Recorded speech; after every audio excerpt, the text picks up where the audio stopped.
Hello and welcome. You're watching Business Today Television. I'm Sakshi Batra and this is Market Today, a show where we'll help you understand the latest cues from the D Street, starting from the benchmark index moves to sectoral action and all the stocks that are moving in trade as well. We'll also try and understand where are experts really bullish on in the current market scenario despite all the volatility that you're seeing, and what have the experts made of the earnings season so far. Let's get in our expert in a while, but first up a quick check as to how the markets are doing at this point in time. Remember, this is the third day of consolidation in the markets, and now the Nifty is hovering below the 19,550 odd levels. It's about a 0.4% of a loss that you can see. The Nifty Bank also down by about 22 odd points at 43,730 odd levels. Now, when we also talk about the other sectors, largely all the sectors of the Nifty have been trading with muted trends despite slight gains coming in on the private banking space. But rest of the sectors have all actually slipped in trade as well. The biggest laggards in the trade today include FMCG giants like ITC, HUL. After the earnings, there has been disappointment over there. And also, but the only recovery that you actually see today is on the private banking major fronts. So stocks like IndusInd Bank, Kotak Mahindra Bank, these are the stocks that are actually doing well in trade today. Let's get in our expert on the show. Mr. Nipun Mehta joins in, well-known market expert. Mr. Mehta, very good afternoon to you, and thank you so much for taking the time out for this discussion. Your take on the markets? 3 days in a row we've been seeing sluggish momentum. We had initially touched 19,800 and beyond this week itself, and once again we were hoping that perhaps the uptrend has begun again. But this volatility, what do you make of it, and what does your outlook suggest? Good afternoon, Sakshi. I think what the Indian markets are clearly showing is replicating or mirroring whatever concerns that are there as far as global markets are concerned. Clearly, on the interest and inflation side, Fed has expressed concerns that the growth of the economy is probably a little too fast, and they might need to keep interest rates at higher levels longer than anticipated. So that's something that's clearly making the markets nervous that if growth in US comes down, obviously it's likely to impact a lot of the other economies as well, and there could be a lower global growth than what was anticipated earlier.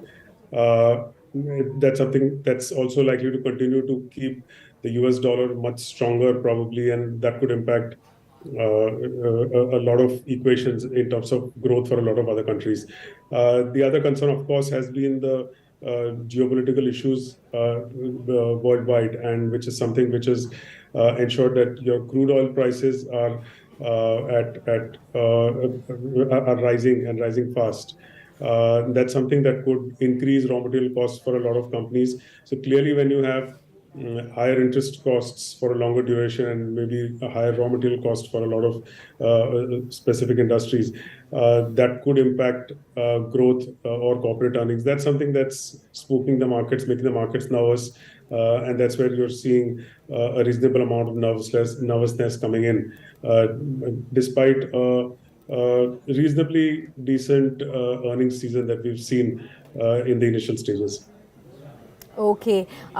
First let me begin by understanding your take on what have you made of the recent FMCG numbers, starting with Nestle, then ITC and HUL. Nestle, of course, has made this big announcement of a stock split of 1:10 for the first time ever. What opportunities do you think this opens up for all the investors who have keenly followed the FMCG story over the last few decades? And ITC, which has been a great performer over the last 1.5 years, there are, concerns around volume growth that continue to persist for both ITC, HUL, rural growth concerns as well. How should one be really looking at these three names? Which would be your pecking order in these particular names now? So I think clearly each of these names that you mentioned, or probably the entire FMCG pack, probably for the last 2 or 3 years, hasn't shown the kind of traction in terms of top line growth and or margin expansion, and that's something that has been an area of concern. Partly, this has been partly coming out of the fact that there hasn't been adequate or healthy enough rural demand as was anticipated, given the kind of monsoons that we've had, and of course the kind of government spending that has been going on. Despite that, if growth has, to whatever extent we are seeing in the close to about a double-digit growth that we are seeing for some of these companies, as well as sustenance of margins or in certain cases margin expansion. It's clearly out of three or four factors that seem to come to mind clearly. One is, of course, the fact that even in rural areas, brands is something which is making a difference in terms of sales. You are seeing, as opposed to local brands, these global brands, or as compared to the unorganized sector, some of these larger brands making a dent in terms of rural purchases, rural buying. So that's a positive. I think the lower raw material cost in certain cases is something that has again helped prop or sustain margins. And the third factor probably is a degree of premiumization of some of the products that some of these companies have had, and or the focus on urban areas, and hence the premiumization of products, which has ensured that there is a degree of margin either sustaining or expansion that has happened, product depending on which product that we are talking about. At a time when probably there is that constant anticipation that rural demand will pick up, and of course there could be a fair amount of prop in terms of festive demand that could come by over the next month or two, or it's been going on probably since the last month or so, and at least a month ahead. That's something which is something that should be looked forward to as far as most of these FMCG companies are concerned. A lot of other industries as well, but clearly I think the FMCG industry should or is likely to benefit out of this kind of festive demand that might come in. So we're positive as far as most of these or all of these FMCG companies are concerned.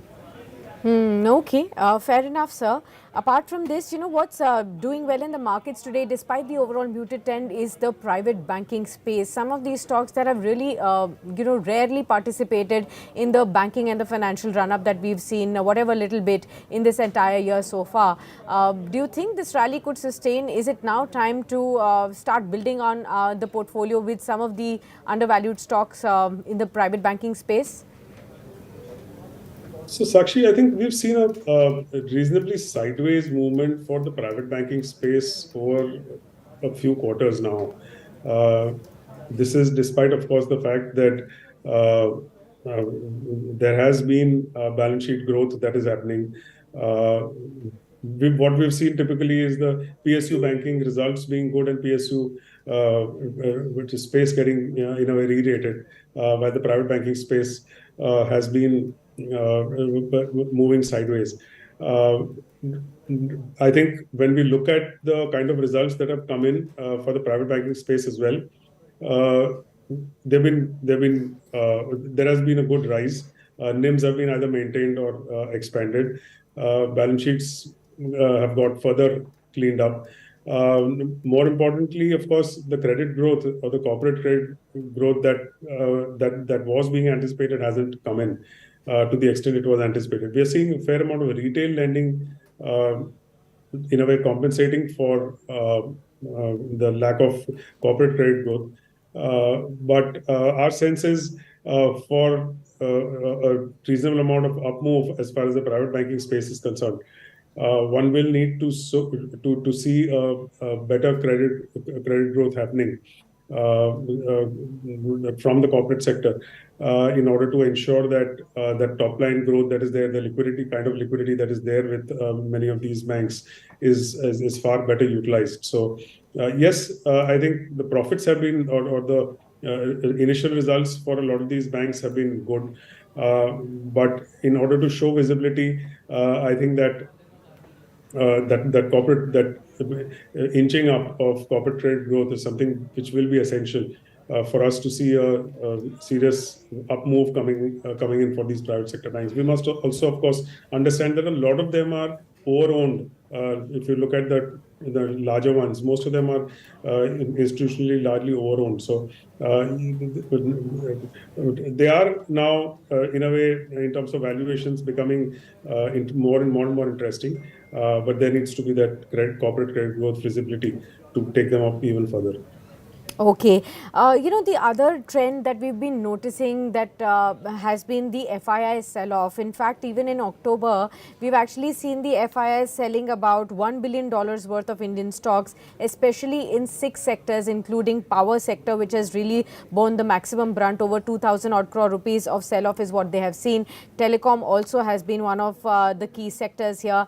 IT, oil and gas, FMCG, financial services. These are the key sectors where a lot of sell-off has happened from the FIIs. So the big question now comes in that with this selling not abating anytime, what should be investors' strategy, especially the retail investors? Is it time to rejig their portfolio?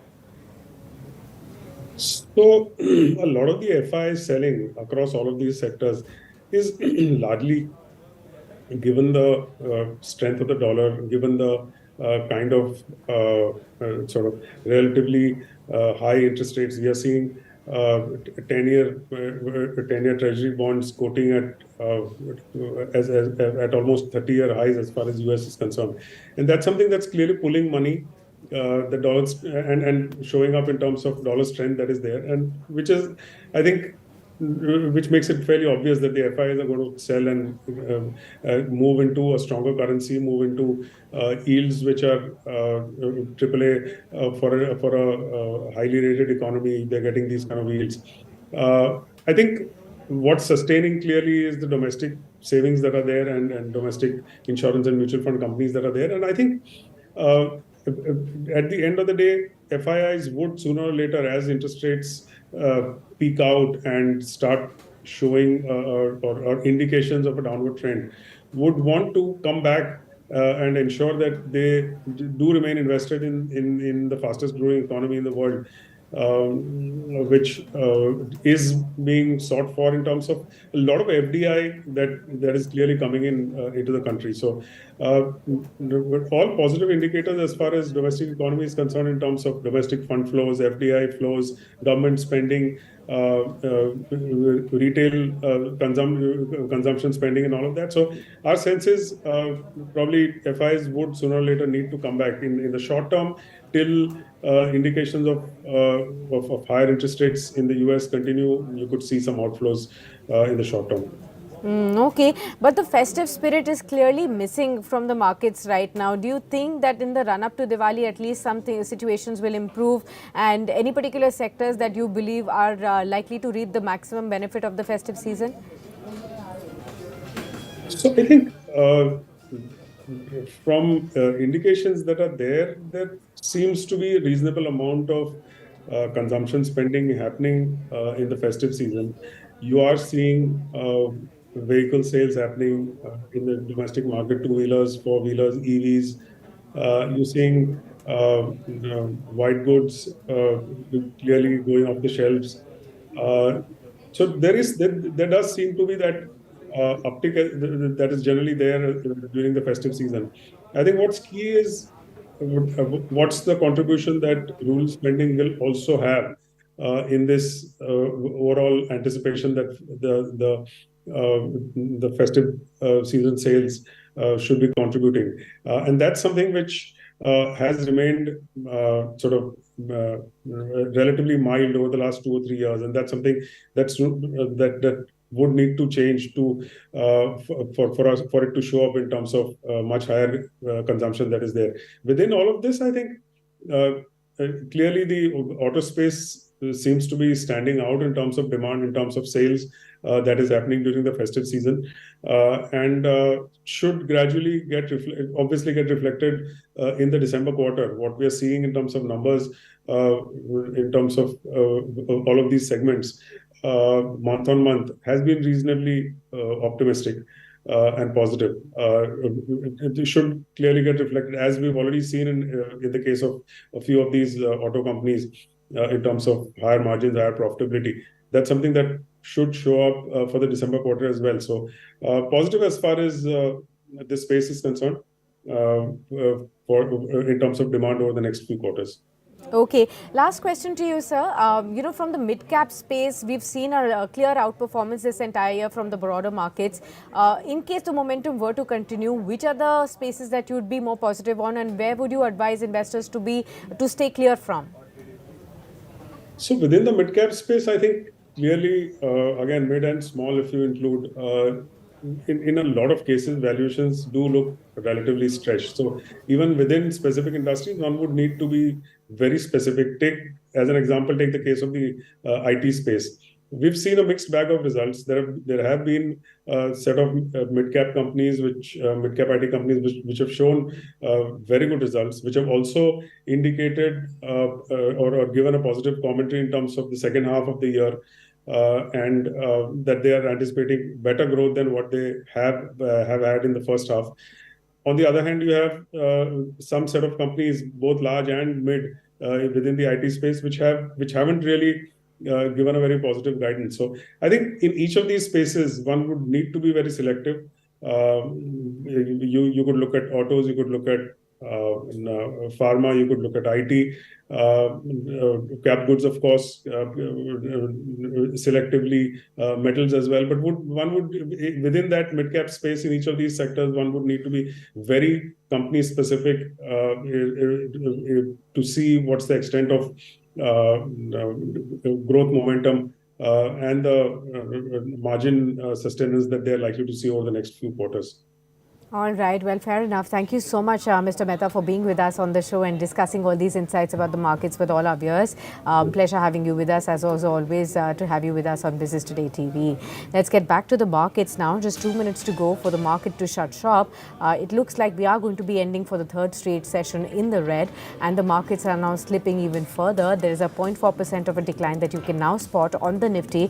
It's now at 19,539, 85 points lower in trade. The Nifty bank is hovering below the flat line, and that's largely because the private banks are kind of offsetting the losses in the PSU banks and the financial services today, and therefore you're seeing that the Nifty bank clearly has not really slipped as much.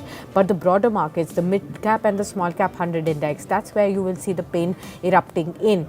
As far as the Nifty mid cap 100 index is concerned, in the first half of trading session, we've seen that the Nifty mid cap 100 index was seen slipping about 1% odd. Let's look at see how the Nifty Mid Cap 100 index is doing at this point in time. Again, almost at the lowest point of the day, 1.2% lower at 478 points of a loss. So this is where the pain point is erupting in. Let's look at the small caps as well and see how is that space also doing. If there is a similar reflection or slightly better off, because the small caps have also been reeling under pressure over the last 2 days. 0.7% of decline, just marginally better off than the Mid Cap 100 index today. Let's also look at sectoral action. The sectors that are doing the worst at this point in time in today's trading space, you do have a lot of sectors that are declining, especially PSU banks. That's the top loser. Consumer durables, in fact, 1.7% down in trade, 1.5% loss for the oil and gas, the FMCG space as well, and the realty pack too, that continues to reel under pressure. The stocks that are creating trouble for the Nifty, you have ITC as the top laggard, 2.7% down. Tata Steel, Bharat Petroleum, Divis Laboratories, Cipla, HUL, Hero MotoCorp, all down in trade. So you can see the leaders of all of the sectors are actually down in trade. So no enthusiasm clearly, whether it's the festive spirit in the auto space, the consumer durables, the FMCG basket that we had been looking at, or even the realty space, that's clearly missing from the last 2 or 3 odd trading sessions. Banks doing still better. Kotak Mahindra Bank as the top gainer, 1.9% higher. IndusInd Bank, 1.4% up. SBI Life, Tata Consultancy Services, NTPC and Nestle, that continues to pick up the trend in the overall FMCG space. In the broader market space, when we look at Bombay Burma Trading Company is up 20% upper circuit, maintaining that for the entire trading session. Angel One, that's up by 6.7%. This stock has been on an uptrend. ICICI Securities, that's another stock that's moving higher.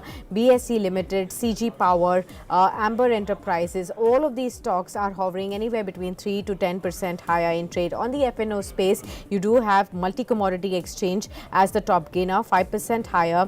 United Breweries, 3.5% up in trade. Muthoot Finance, Berger Paints, that's picked up and Delta Corp, that's also picking up from the F&O basket as well. These are the stocks that are moving big on the F&O action. Let the closing levels right in front of you. The Nifty has shut shop below 19,550 at 19,541. Third straight day of losses clearly for the markets. Of course, the global cues that have been creating pressure, the FIIs that have been continuously on a selling spree, that has been able to create this kind of pressure on the markets. Now it all remains to be seen next week if there are some earnings that can pull up the markets even higher is something that we will continue to track.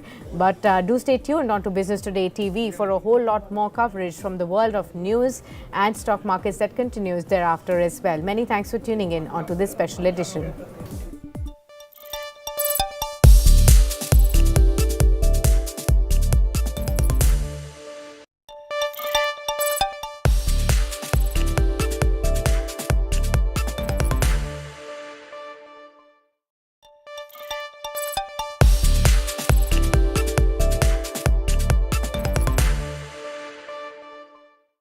हमारे पास 1 अक्टूबर 2023 में stock availability है करीबन 57 lakh ton और ये हमारे 2.5 महीने का जो खपत है हमारे देश में उसके लिए पर्याप्त है।